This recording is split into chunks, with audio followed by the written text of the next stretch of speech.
I want it back. Give it back. I want it back. Give it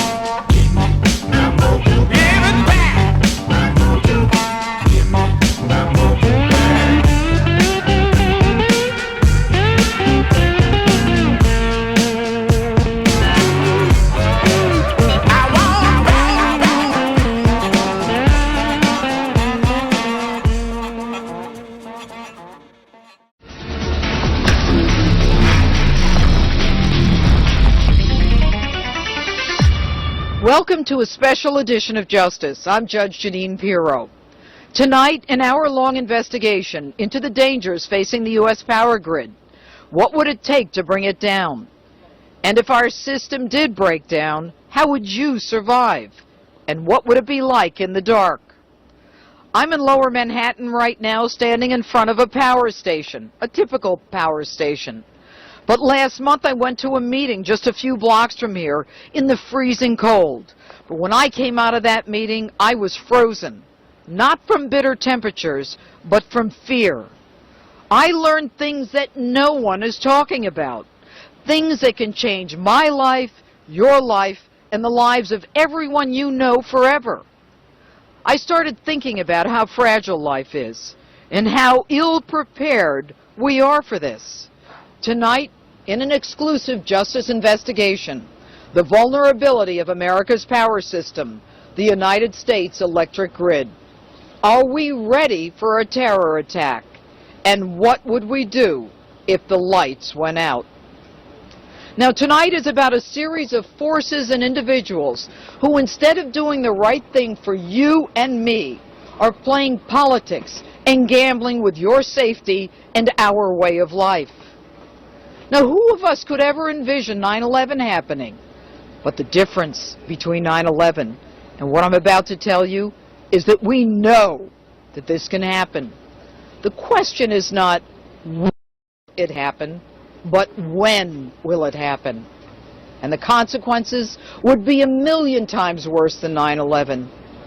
One day, you're enjoying the comforts of life. The next, everything is different. Civilization as you know it would be gone.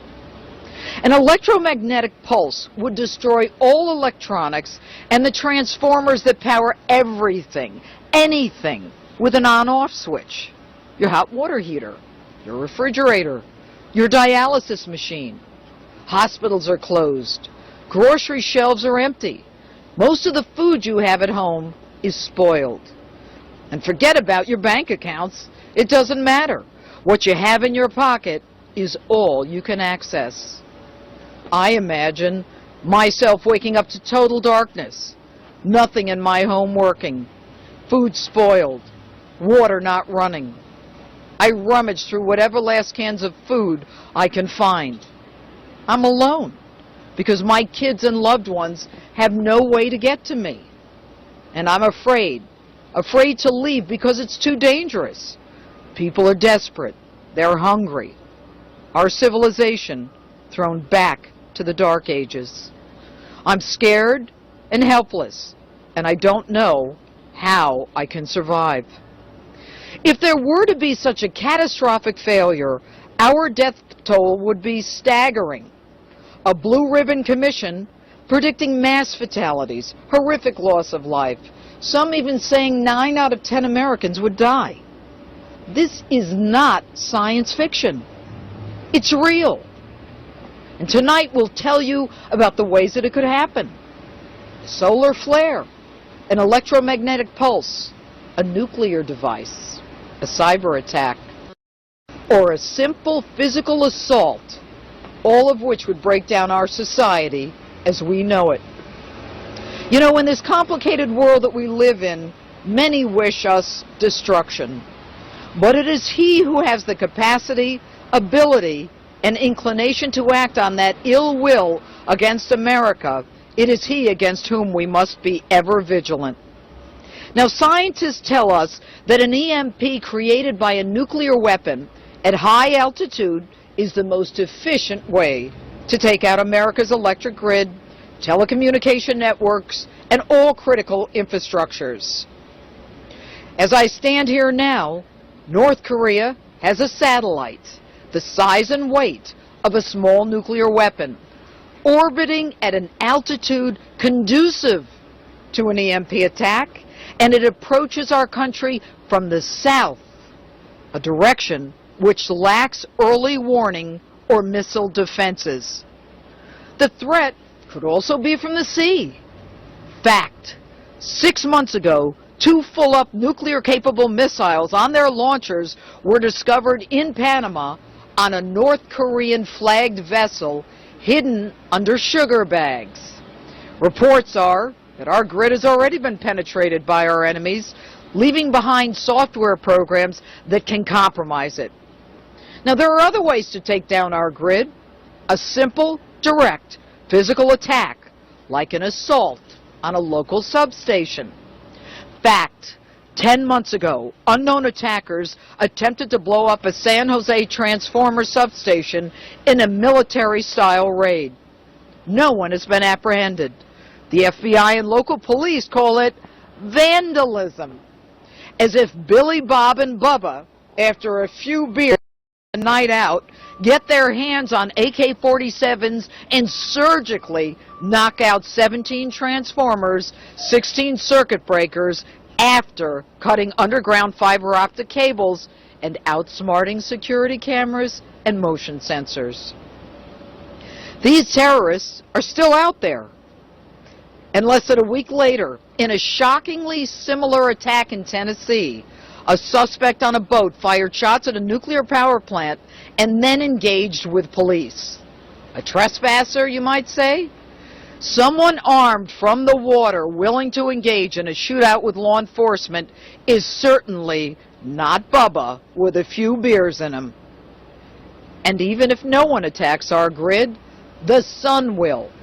The Earth is exposed to intense solar flaring roughly every 150 years. The last time it occurred was 1859. Do the math. We're due. Now, I'm not saying this to panic anyone, but everyone, including our enemies, know that an artificially created electromagnetic pulse will shut down all power, which risks our complete survival. Now, the United States possesses the world's largest power distribution system. What is our government doing to make sure that our grid, likened by some to that of a third world country grid, is really protected? Are we ready for an attack on our grid and the catastrophic failure that would result? And that's my open. And joining me now is former Navy SEAL Christopher Markeven. Chris, thanks for being with us. Thanks for having me, Judge. You were a Navy SEAL for more than a decade. Right. You have experience with the grid. What can you tell us about it? You know, the power grid is amazingly easy to dismantle. As an unconventional warfare specialist, I was trained to dismantle and take down power grids in other countries. Believe me, it doesn't take a doctorate from MIT to figure out how to make an EMP device that will take down not only a substation, which this is right here, but the transmission stations and the distribution stations. With several EMPs placed properly in the right locations, utilizing a cell phone device with an RFD technology, which is remote firing device technology, could bring down 15 transmission stations with a cell phone. With a cell phone, absolutely. So you don't have to be that smart, that sophisticated, or anything to take down power systems? Technically, no. All right. And so what do you do to prevent that kind of thing from happening? Well, we utilize what's called red cell tactics, techniques, and procedures, where we go into installations and do what's called a threat and vulnerability assessment after we've attacked the installation and show them where their weaknesses are.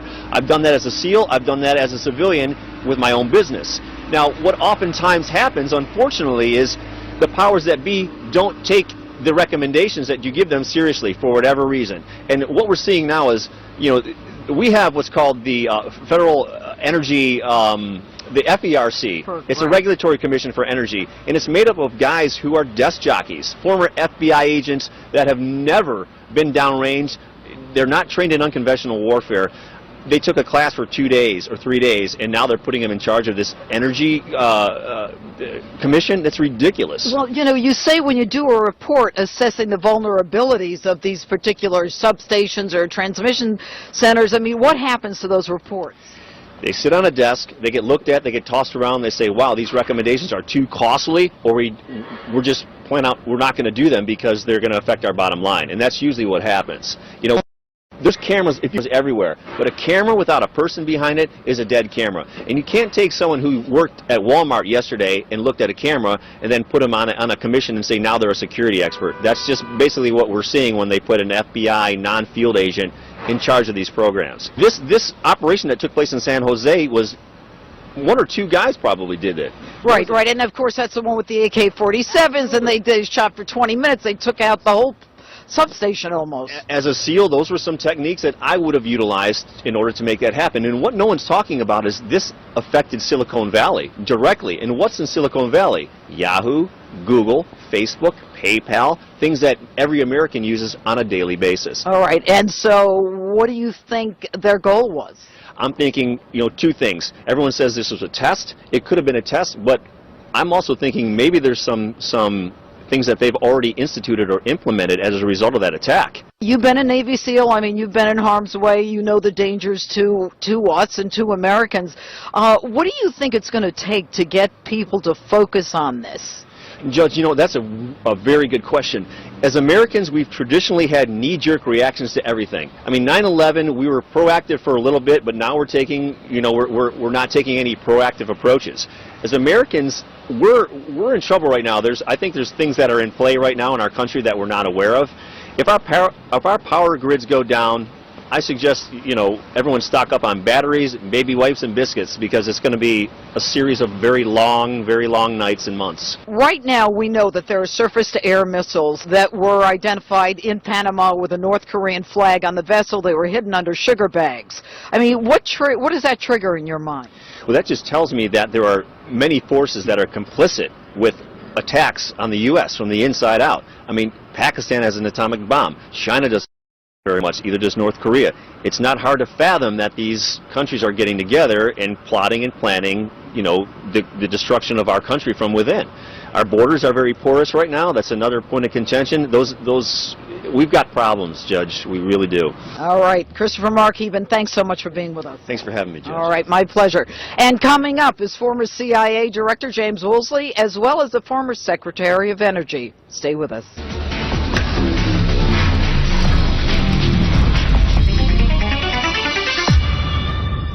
The power grid is vital to our way of life, and by all accounts, it's woefully unprotected. The threat of a terror attack is one that needs to be taken seriously, now.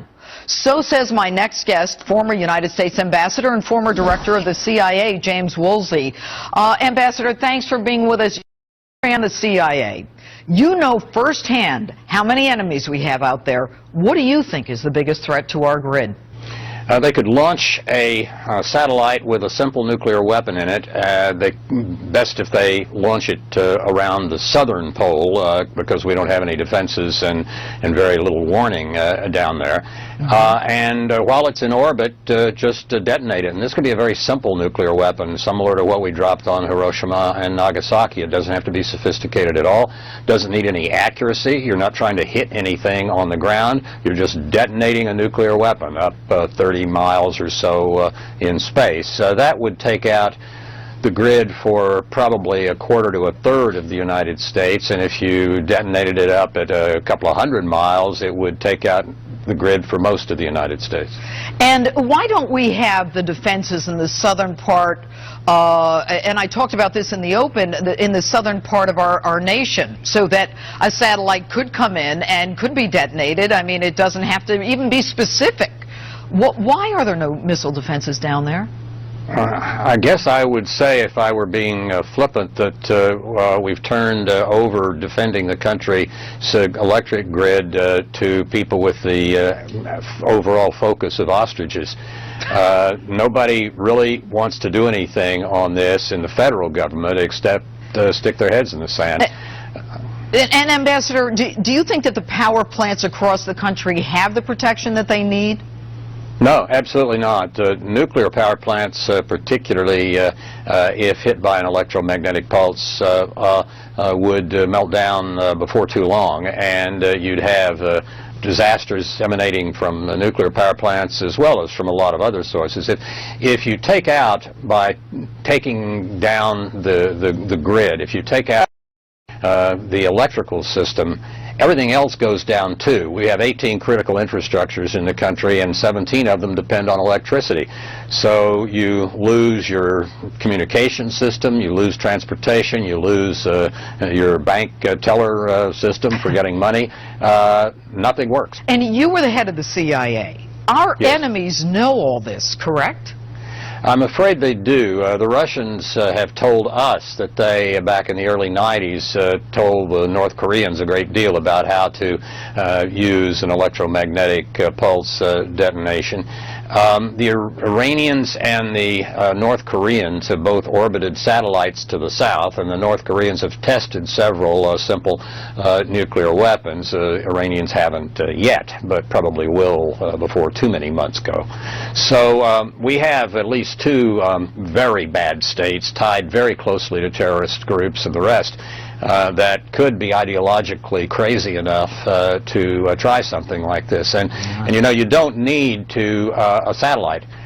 You can lift a nuclear weapon quite easily with a weather balloon up into low Earth orbit and detonate it. That's all that's needed. Not very comforting. All right, Ambassador Woolsey, thanks so much for being with us. Good to be with you. All right, and coming up, the former Secretary of Energy when the lights actually did go out, Spencer Abraham. And later, I hit the streets of New York with an urban survivalist.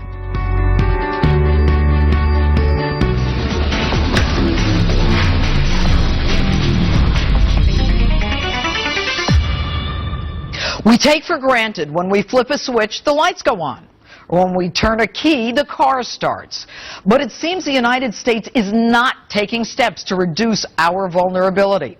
With me, former United States Secretary of Energy, Spencer Abraham. Secretary, you were the Energy Secretary when the lights actually did go out in the Northeast blackout of 2003. What's been done since then to prevent something like that happening on a national scale? Well, you know, there's been a lot of things done, and I think what we learned then was that not having reliability standards that were enforceable at the federal level made it possible for people to do things, utilities and others at the local level, that simply didn't meet the right standards. We did pass legislation to create a federal reliability standard in 2005, and I do think that has improved, but you know, the other thing that needs to happen here, and I always stress this, is that the public has to appreciate the point you made. For the lights on every time, we need to be more open to having adequate supplies of power and having transmission systems that are modernized and up to date. And all too often, what we find are groups, individuals, whoever, trying to stop any new development in these areas. All right. Well, Secretary, listen to what former Transportation Secretary Ray LaHood said on the show a few weeks ago. We know that all of the transit systems that run around our country today are electrified by power grids. If the Northeast quadrant were shut down, it would cause a calamity. And there's no question that that is the case, but this is the United States of America, Secretary. We've got a Congress, we've got a president, we know we're vulnerable, we're not talking out of school here. What is it going to take to get the government, not that they're starting to work together, but the government to really clamp down on the local electric companies and people who control the grid? Well, first of all, I think there is a lot of oversight. You know, in the wake of 9/11, and I was secretary at that time, we met with Tom Ridge, who became Homeland Security Secretary, and I worked together and met with, on regular occasions, the people that run these systems to try to help them do a better job. A lot of information is shared between the companies and between the government and the companies. I don't think there's been a massive failure here. I think there is always the ability to improve things, but I do think we have to have cooperation not only from the local utilities but from the citizenry itself. And I think for people to object to every new power project or transmission system upgrade is a contributing factor. All right, Secretary Abraham, thanks so much for being with us. Judge, good to be with you. Thank you. And coming up, this should be a bipartisan issue. So are laws designed to protect the grid and Americans being stalled in Congress.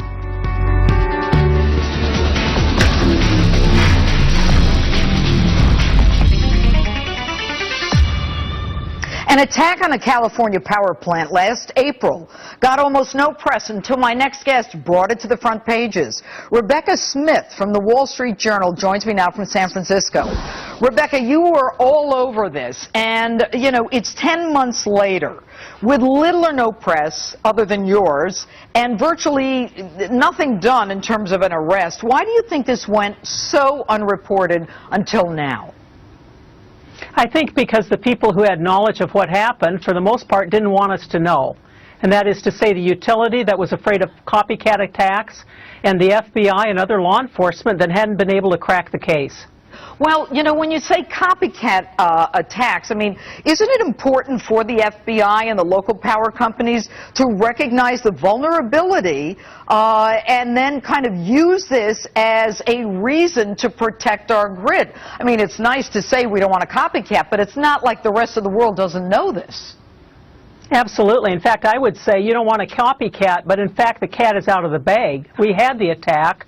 They brought down a major substation that supplies power to Silicon Valley, and there are plenty of other, even more important, critical substations that are equally vulnerable. All right, and you said right off the bat, again, to your credit, Rebecca, that this was not an amateur operation. Why? I think, you know, and you're a former prosecutor, so you know all about sifting through evidence. Since we don't know who did it, there haven't been any arrests, we don't know what the motive was. But there are plenty of pieces of evidence that suggest something was very well planned. To begin with, they started by cutting fiber optic cables, 3 Communications and AT&T. Underground fiber optic. Underground in vaults. Very difficult to lift up those lids. They knew just what to cut. They cut it in such a way it was hard to repair. Then they moved to the substation a few minutes later, and they targeted pieces of equipment that could cause great damage without causing a fire or something that would have been a massive explosion or fire that would have attracted attention. As you know, Judge, this substation sits right next to a major freeway. So there are people passing by at all times of night. I don't think they wanted to draw attention. Well, and in addition, they had the AK-47 shooting, almost sharpshooting, military-style raid for almost 20 minutes, and I think they took out how many transformers? They took out 17, and the thing that's important to note, I mean, the utility will say, you know, it's bad, but people didn't lose power. The fact of the matter is these transformers were damaged, but they weren't destroyed. If they had been destroyed, we would have been quite a different situation. All right, and then shocking is that the FBI is still calling this vandalism as if it's a bunch of teens. Anyway, Rebecca Smith, we're going to stay on this. Thanks so much for your reporting. And I'm joined now by Maine State Representative Andrea Boland, who fought to have emergency legislation passed in her home state of Maine that would protect the grid from both a natural disaster and electromagnetic pulse. All right, Representative, your state of Maine is considered the most vulnerable of the lower 48. So you sponsor a bill, the first of its kind in the nation. Tell us about the bill and the law. What the bill asked for was to put protections on the major transformers and the grid in Maine as a requirement for going forward with any expansions that they want to do, and to also put them on the current expansion that is underway. What happened was, when these fabulous experts came to Maine, they opened up the understanding of the Utilities Committee so broadly that they understood it was a huge issue, and they passed a bill out of the committee unanimously as emergency legislation. There is an estimate that it would cost homeowners $2 each to upgrade the grid or to provide the security that you would need in the state of Maine. Is that correct? That's right. It would cost about $2 per year per household for about 4 years. So as one of the experts' comments, it's the cost of a movie ticket. No, even less. I don't know where you're going to the movies. Anyway, thank you very much, Well, Representative Boland. Thank you. With me is now Maryland Congressman Andy Harris, who is on the House Appropriations Committee and a member of the Electromagnetic Pulse Caucus. All right, Congressman, since the San Jose power plant attack came to light, or at least more publicly 10 months later, some of your colleagues, Senators Reid, Feinstein, and others are now pushing for stronger security standards at power plants, saying the attack was a wake-up call, as if they didn't already know, based upon legislation that you've been involved in, the work that you've done, the GRID Act, the SIPA Act, the SHIELD Act, is if this is the first time they're hearing about it. Can you please explain to the American people why these politicians decide to come out when we hear about it and be against it, but won't pass this stuff in Washington?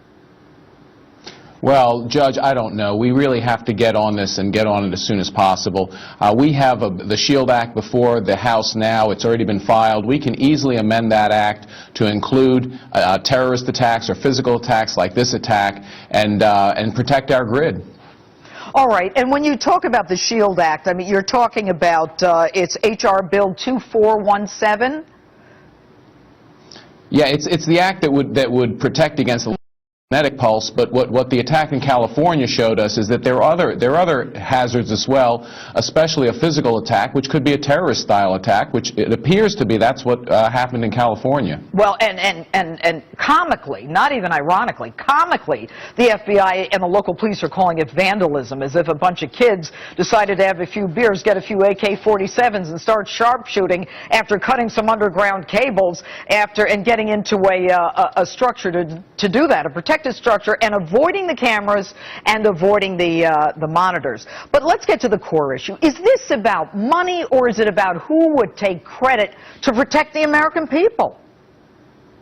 I think it's about the money. I think it's everyone expecting someone else to pay for it. This is a national issue, and you know, it can be tried to be dealt with at the state level. But honestly, unless you protect the national grid, you're not going to really make headway. So we ought to do it on a national level. And what we ought to do is we ought to take money that's already coming into the Department of Energy. They have a $30 billion a year budget. 10% of that budget would permanently protect our grid. We ought to just do it and take the money we're already collecting. And when you talk about energy, I mean, I could just reference $500 million that was literally thrown away on the green energy and the mess that Solyndra created for the American people. And finally, let me just ask one more question. If Americans want to get their congresspeople to support legislation, what do they need to do?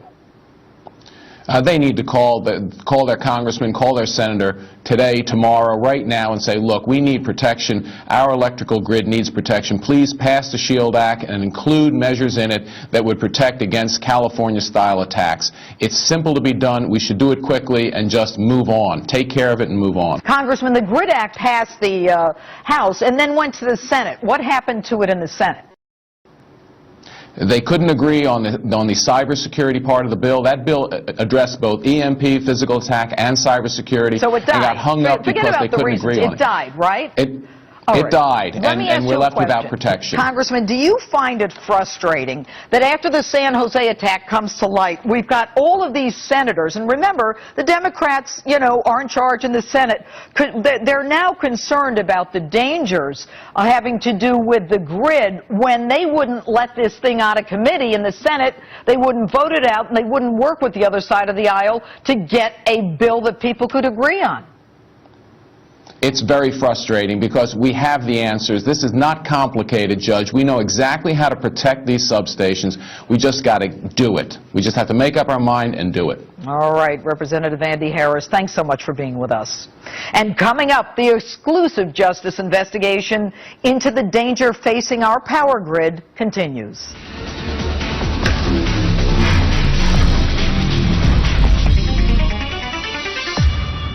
Welcome back to Justice's continuing investigation into the dangers facing the U.S. power grid. Now, you might be thinking, this could never happen. It sounds like science fiction. Let me assure you, it's real. With me now, a man fighting to convince the nation and our leaders of this danger, former Deputy Assistant Secretary of Defense for the Nuclear Forces in the Reagan administration, and now President of the Center for Security Policy, Frank Gaffney. Frank, first of all, thanks for being with us. I want you first to look at an animation, and maybe you can explain to our viewers how power gets from the beginning to their homes. Sure. Here we go. There you see the generating site. That's a classic, probably gas-powered, I would guess, stepping down to get the bulk power distributed as efficiently as possible through to the places that need it, namely the industrial sites, and then stepping down to getting it to people's homes through underground power lines in some cases and above ground power lines elsewhere. And you see here a pole transformer, which most people are probably familiar with. Those are basically a dime a dozen. The ones that are very, very hard to come by and that are essentially effectively irreplaceable are the high voltage transformers that you saw in that step down. That's really critical to the backbone of the grid. A couple of questions. Number one, when you talk about some of the bigger parts of it, is it true that some of it is made in China and other countries, so that were they to be damaged and our power went out totally in this country, that we'd have a hard time replacing some of the main components? Yeah, as I understand it, these transformers, which as I say are the backbone really of the grid, the high energy transformers, of which we've got about 2,000, essentially no spares to speak of. They're custom built for where they go into the grid, and it takes about a year to have them custom built, hand built more or less, in places principally, as I understand it, like Germany, South Korea, and India perhaps. Where the thing really breaks down